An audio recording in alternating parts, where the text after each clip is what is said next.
Damon moved papers on his desk and remarked, "We're restructuring the senior management tier," without looking at the person. "Your position has been eliminated." With my hands folded in my lap, as I had done for hundreds of meetings throughout my 32 years at Cal-Ridge Equity Partners, I sat across from him. Between us was a massive wood desk that had existed before my time. It had only been 6 weeks since Damon had taken his seat behind it. Despite the pounding in my chest, I answered, "I see," in a firm voice. "May I inquire about the schedule?" Less than 8 weeks remained till my scheduled retirement. When he did glance up, his eyes were hidden by a well-practiced expression of sorrow and resolve. Damon Shore, a 38-year-old CEO from one of the Silicon Valley companies that had been in the news, was just the type of youthful, ambitious leader the board believed they needed.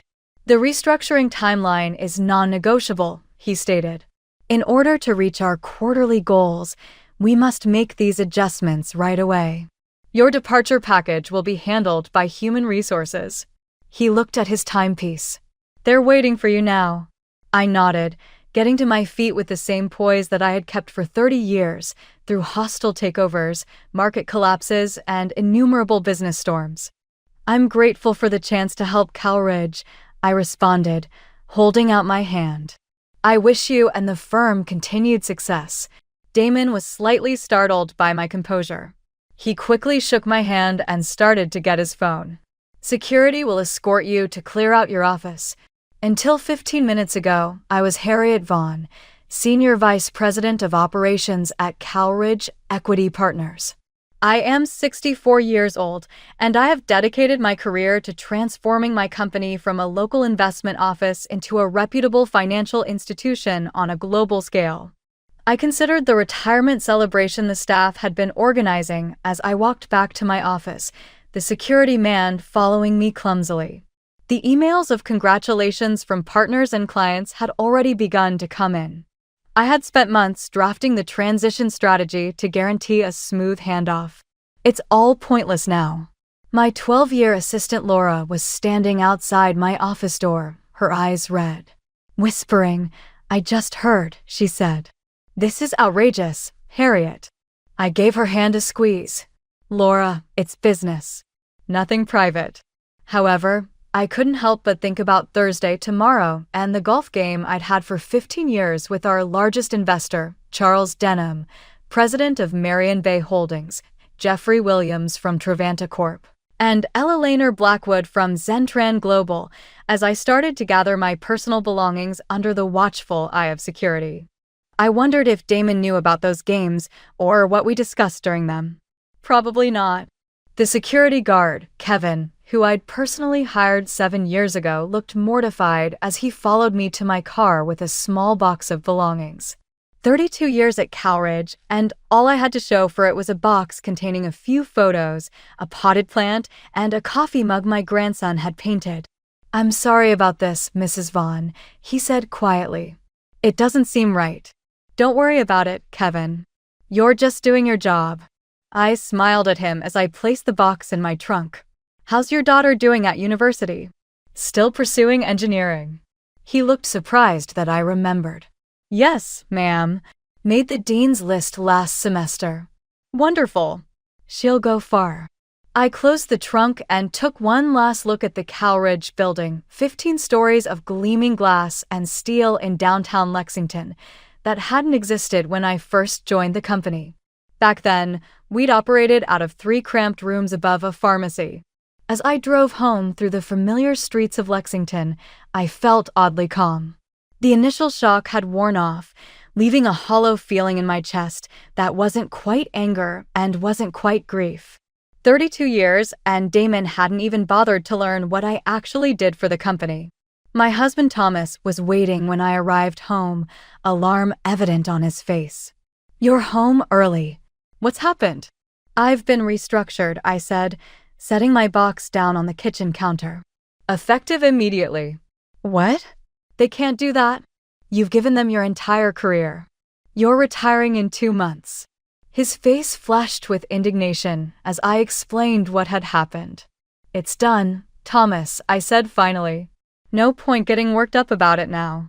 You've built half their client relationships. You're the reason Mary and Bay invested with them in the first place. He paced the kitchen. Have you called Charles? He'll be furious when he finds out. I shook my head. I haven't called anyone yet. I checked my watch, but I do need to change. I've still got dinner with Ella Laner tonight. Thomas stopped his pacing. Ella Laner Blackwood?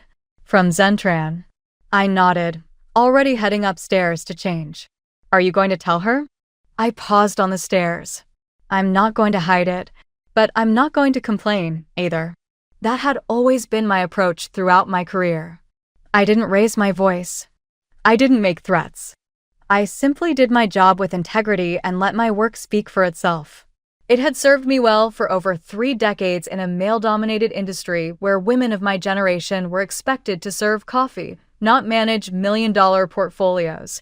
As I changed for dinner, I thought about my team, the people I'd mentored, promoted, and grown with over the years. I wondered what would happen to them under Damon's leadership.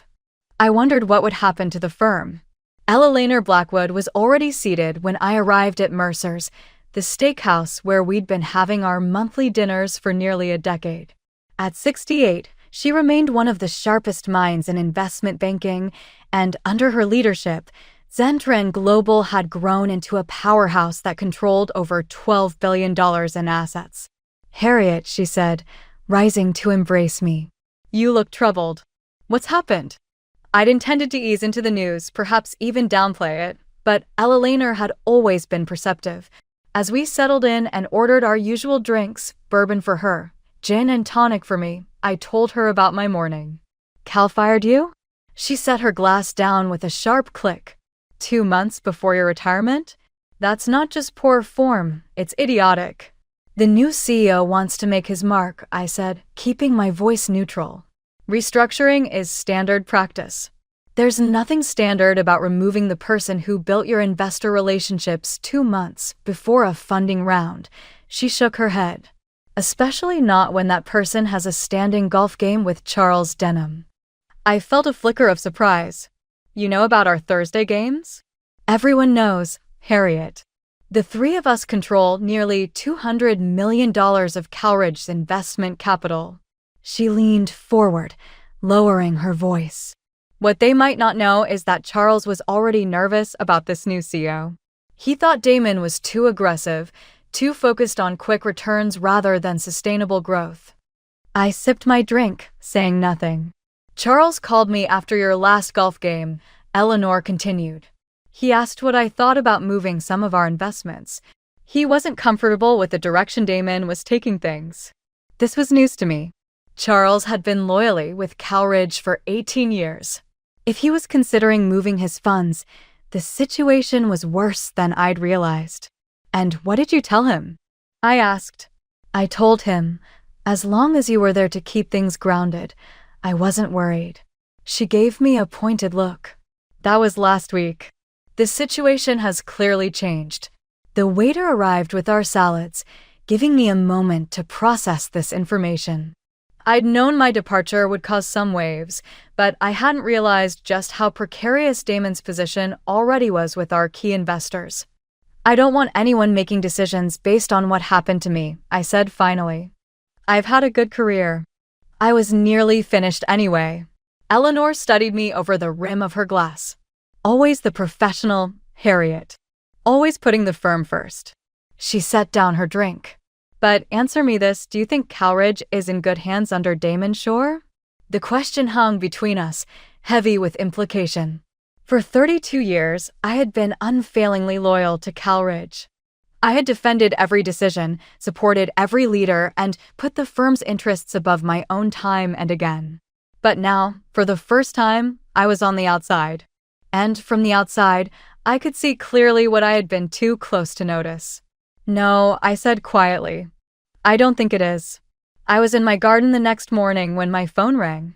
Thomas was watching me from the kitchen window as I knelt among my roses, methodically removing the weeds that had sprouted during my long hours at the office.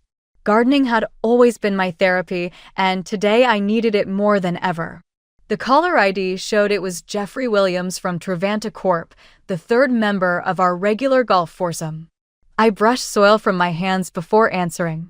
"Good morning, Jeffrey," I said, trying to keep my tone light. "If you're calling about golf today, I'm afraid I need to cancel." "I already know, Harriet," he replied, his normally jovial voice unusually somber. "Charles called me last night. We're both skipping golf today, too." I sighed, sitting back on my heels. News traveled fast in our circles. "I was going to tell you both today. I didn't want to make a fuss. Getting fired 2 months before retirement after 32 years of service deserves at least a small fuss," Jeffrey said. Charles is livid. He's been calling board members since 5 a.m. That made me sit up straight. "Jeffrey, please tell Charles not to do anything rash on my account. These things happen in business. Companies restructure. This isn't about you, Harriet." "Not entirely," Jeffrey paused. "We've all been concerned about Damon's strategy. His presentation last month about moving away from relationship-based investments into more algorithm-driven decisions raised red flags. Your firing just confirms our fears about his judgment." My phone beeped with another incoming call, this one from Charles himself. "Jeffrey, I need to take this. Charles is calling." "Of course. But Harriet, you should know that Trevanta is reassessing our position with Calridge. I'll be in touch." My stomach tightened as I switched calls. "Good morning, Charles." "There's nothing good about it," Charles barked, bypassing any greeting. I just got off the phone with Philip Peterson. Philip was the chairman of Calridge's board, and Charles's tone told me the conversation hadn't gone well. "Charles, whatever you're thinking of doing, it's done, Harriet." I informed Philip that Marion Bay is pulling out of the upcoming funding round effective immediately. I closed my eyes, feeling the weight of his words. Marion Bay's commitment to the funding round was nearly $80 million, money that Calridge was counting on to launch their expansion into new markets. "You didn't need to do that," I said quietly. "Yes, I did." Charles was uncharacteristically emotional. "It's not just about your firing, though that was unconscionable. It's what it represents. Damon Shore has been systematically dismantling everything that made Calridge worth investing in. He's replaced relationship managers with fresh MBAs who don't know our names. He's implemented arbitrary new fee structures. And now he's fired the one person who's kept our confidence through 3 decades. I hadn't realized things had deteriorated so quickly in the 6 weeks since Damon had taken over. I'd been so focused on preparing for my retirement that I'd missed the broader changes happening around me. "The board's in emergency session now," Charles continued. "Ella Lehner called me this morning. Zentron's pulling their $40 million too. That was $120 million vanishing in less than 24 hours. Add Trevanta's likely withdrawal, and the total approached $180 million. "I never wanted this," I said, feeling slightly sick. "I know you didn't. That's why we trust you." Charles's voice softened. "The board wants to meet with you today, if possible." "Meet with me? Whatever for?" "To fix this mess, Harriet. To save their company." He paused. "You have more power right now than you realize. The question is, what do you want to do with it?" I looked down at my garden, at the roses I'd so carefully tended over the years, pruning away the dead branches to let the healthy ones flourish.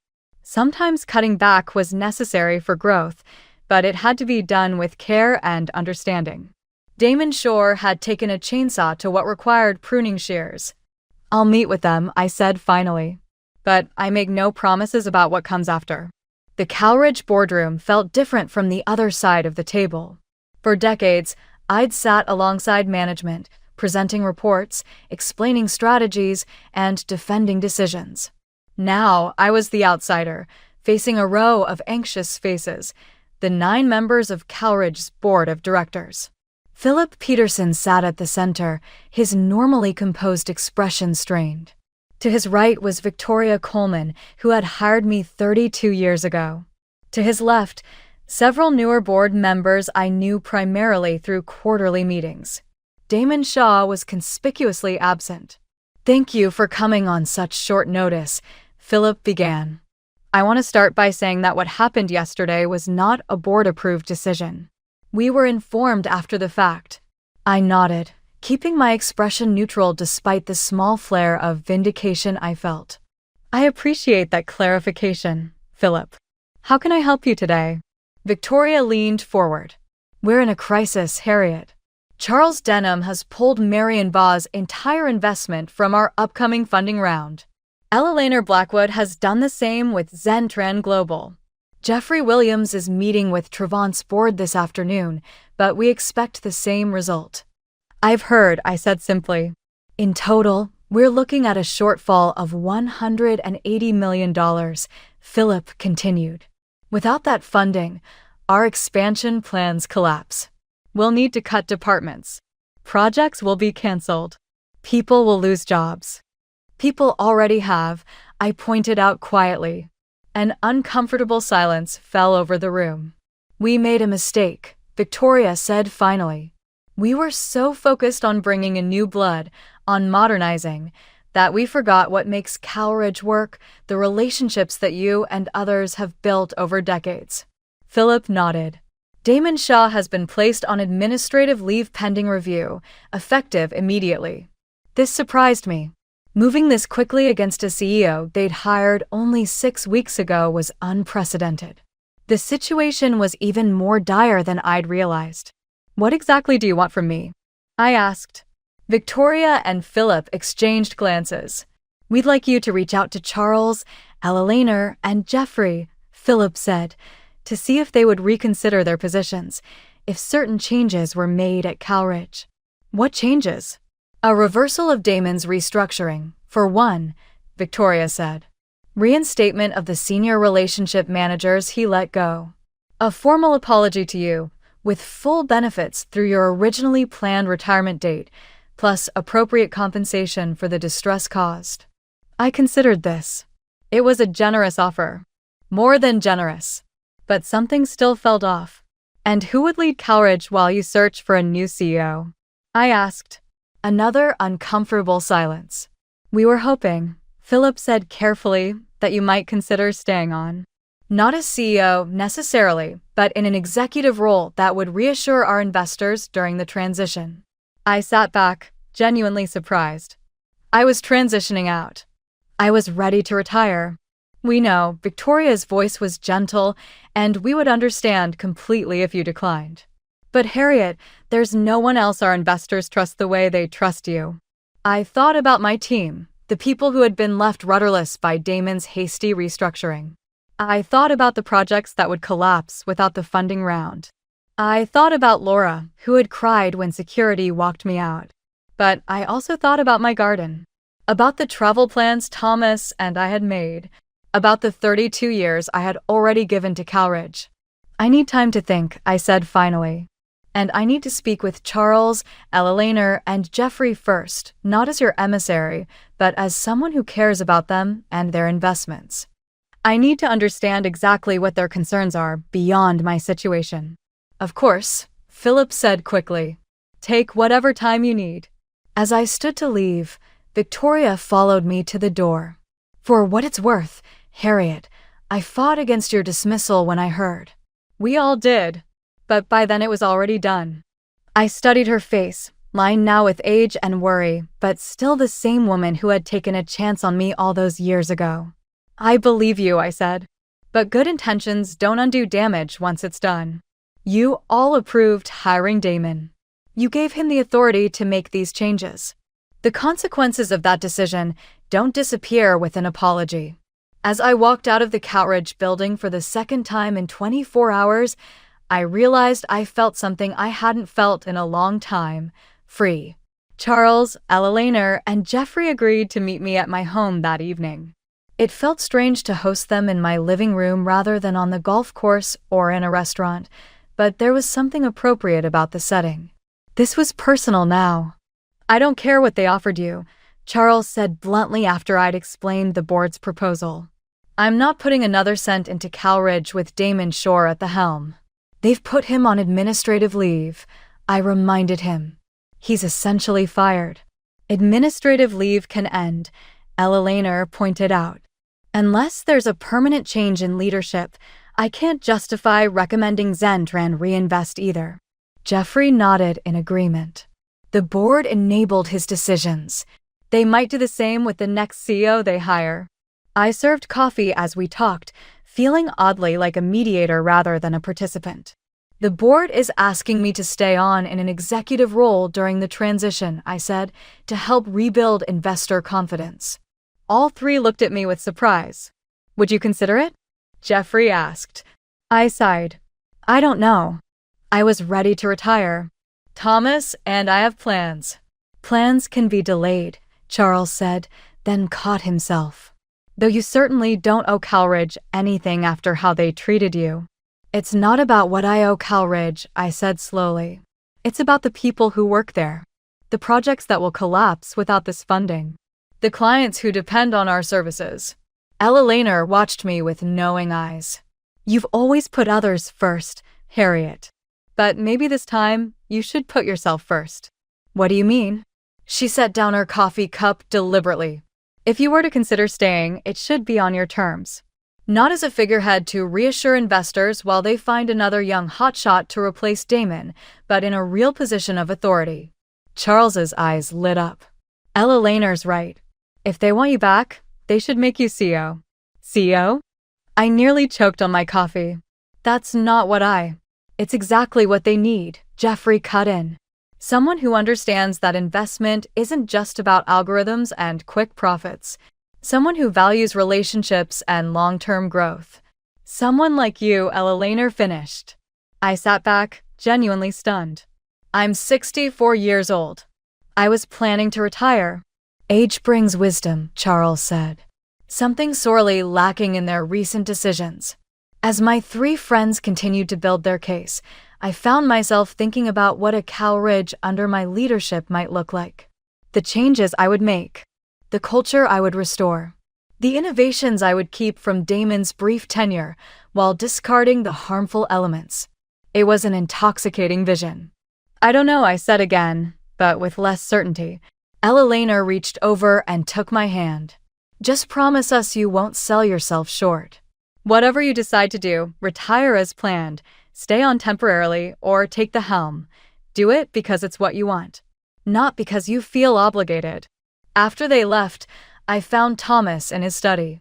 He'd given us privacy for our meeting, understanding its importance. What will you do? He asked, looking up from his book. I sat beside him, suddenly exhausted. I don't know. What do you think I should do? He closed his book thoughtfully. I think you should do whatever will let you sleep peacefully at night. If that means walking away, we'll go to Italy as planned. If it means staying to fix what's broken, we'll delay Italy. He smiled. Italy's been there for thousands of years. It can wait a little longer. I leaned against his shoulder, grateful for his understanding. The board's desperate. I could ask for anything. Then ask for what you're worth, he said simply. Not a penny less. As I drifted off to sleep that night, I realized what I wanted to ask for it.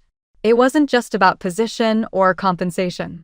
It was about legacy and principles and setting things right. If Calridge wanted me back, they would need to understand exactly what they had almost lost and what they needed to change to keep it from happening again. The following morning, I arrived at Calridge Equity Partners for my meeting with the board on my own terms. The security guards nodded respectfully, no longer watching me as if I might steal office supplies. Word had gotten around. I wore my best suit, dove gray with a subtle blue pinstripe, and carried the leather portfolio Thomas had given me for our 30th anniversary. I looked every inch the executive I had always been, regardless of titles. The board was waiting, the tension in the room palpable. Philip's assistant had called late the previous night, informing me that they were prepared to offer me the position of interim CEO, with the possibility of removing interim after 6 months. It was a significant offer, but it wasn't what I wanted.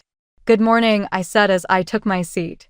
All 9 board members responded with a chorus of greetings, their eagerness almost palpable. Harriet, we've considered your value to this company very carefully, Philip began. We'd like to offer you the position of interim CEO with a review in 6 months for a permanent appointment. Full executive compensation, of course. I nodded, taking a moment before responding. I appreciate the offer, Philip, but I have a counterproposal. I opened my portfolio and slid a document across the table, a single sheet of paper outlining my terms.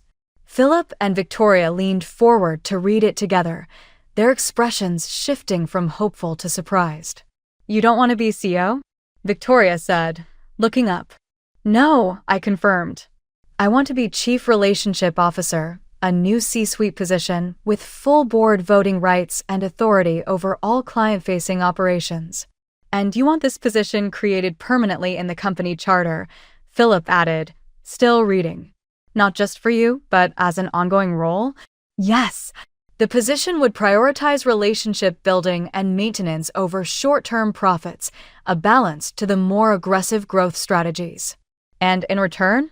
Victoria asked, though the answer was already on the page. In return, I will personally reach out to Charles, Eleanor, and Jeffrey, as well as our other major investors, and ask them to reinstate their funding commitments. I will also agree to stay for 1 year, long enough to establish the position and train my successor. The board members exchanged glances, a silent conversation happening across the table. And Damon? Philip asked finally. That's for the board to decide, I said. But I would recommend finding him a role that utilizes his strengths without giving him unrestricted authority over client relationships. 3 days later, in front of a crowded group of staff, board members, and most importantly, investors, I stood at the podium in Calridge's biggest conference room. Representatives from a dozen other investment businesses were seated in the first row, along with Charles, Eleanor, and Jeffrey. I stated, change is inevitable in any organization in a clear and steady voice. But how we manage that change determines whether we grow stronger or lose what makes us special. I presented Calridge's new vision, which was a hybrid strategy that valued technology advancement while maintaining the interpersonal ties that had made our name what it was. I presented the newly created job of Chief Relationship Officer and described how it will help make sure that actions in the future strike a balance between stability and development.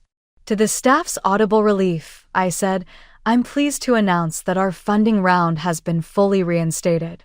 In fact, it has been oversubscribed by an additional $20 million, a testament to our investors' renewed confidence. I noticed Damon Shore standing in the rear of the room out of the corner of my eye. As promised, the board had identified a position that would best utilize his skills, head of innovation strategy, which would report directly to the board instead of having independent power. His face was enigmatic, but as our eyes locked, he gave a little nod. He was a young man. He would get it. At the end of the announcement, Charles came over to me and held out his hand. Harriet, you performed well. You've preserved your heritage without compromising your morals. Or my retirement plans, I smiled and said, just delayed by a year. Eleanor came over with a flute of champagne. To the new Chief Relationship Officer, she gave a toast. May your successor uphold your standards. They will, I promised. I'll make certain of it. I felt a profound sense of satisfaction as I observed the relieved expressions of my coworkers around the room, not the vengeful joy of retaliation, but the more subdued, long-lasting satisfaction of repair, of putting things right. I hadn't spoken louder. I hadn't threatened anyone. I had just walked away with the same dignity that I had led and allowed those who genuinely valued me take care of the rest. I didn't anticipate how much stronger I would be upon my return, having at last realized my own value. As scheduled, I resigned a year later, giving Laura, my 12-year-old assistant, the position of Chief Relationship Officer. Laura was the only person who truly grasped the value of human connection in an increasingly algorithm-driven society. When Thomas and I eventually traveled to Italy, I discovered that I could enjoy the museums and vineyards worry-free. Calridge was flourishing under its new balanced strategy, according to the quarterly reports, with record customer retention and consistent, sustainable growth. My greatest form of retaliation ultimately didn't include overthrowing the man who had so casually discarded me. It was creating something that would last long after we had both gone on, something more durable than he could have ever imagined.